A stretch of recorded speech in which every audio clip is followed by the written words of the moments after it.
pwede kong i-alok.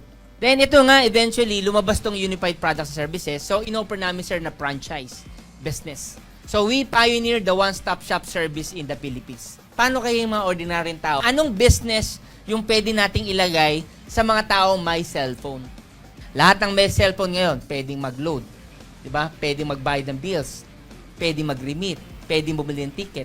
Lahat ng yon nilagay namin ngayon sa app.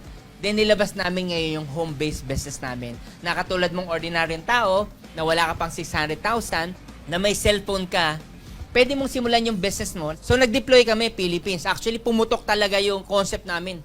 Wala po kaming partner na hindi kami top-notcher. Pwede kang magnegosyo sa Unified Products and Services.